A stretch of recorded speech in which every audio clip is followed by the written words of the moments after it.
Ever find yourself wishing you had someone else's life? Do you believe they're happier, better off, or more fortunate? This story is for anyone who has ever felt stuck in comparison, dissatisfied with their life. Stick with me till the end. The lesson will surprise you. Once upon a time, there was a raven who was incredibly unhappy with his life. Day after day, he watched other animals, believing they lived better, happier lives. One day, overwhelmed by these thoughts, he perched on a tree branch, weeping silently. A monk was resting under this very tree, lost in his own thoughts, when a drop of the raven's tear fell on his cheek. The monk looked up, surprised, and saw the raven in tears. Concerned, he asked, "Why are you crying, my friend?"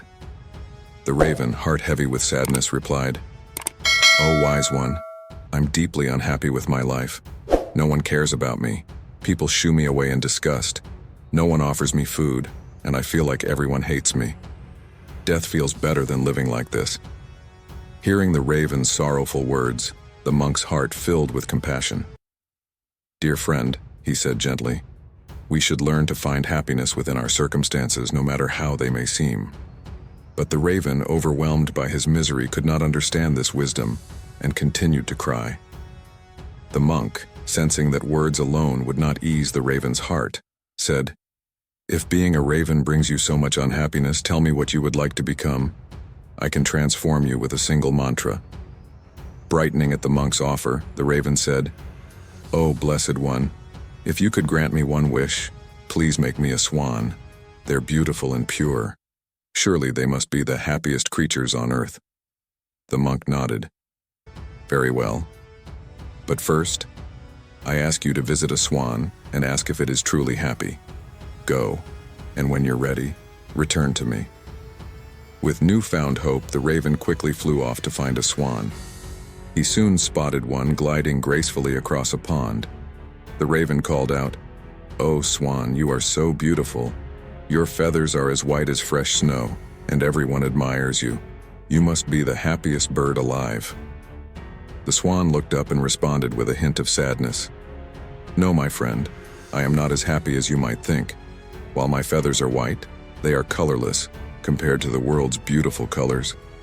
I wish I had more color like the parrot, with its bright feathers. I think the parrot must be the happiest bird there is." Curious, the raven thanked the swan and took flight again, this time seeking out a parrot. After a while, he found one perched on a tree branch, vibrant with beautiful red, green, and yellow feathers. "Oh, parrot," the raven said admiringly, "you are so colorful and stunning. Surely you must be the happiest bird in the world." But the parrot sighed and answered, "My friend, though I am colorful, I am not happy. People are always trying to capture me and put me in cages. I'm constantly afraid of losing my freedom. I envy the peacock, who is even more colorful than I am and admired by many. Surely he is the happiest bird alive." The raven, now deeply intrigued, set off to find a peacock. He searched for hours, and finally, he found a peacock in a zoo, surrounded by crowds of people who had come to see its beauty.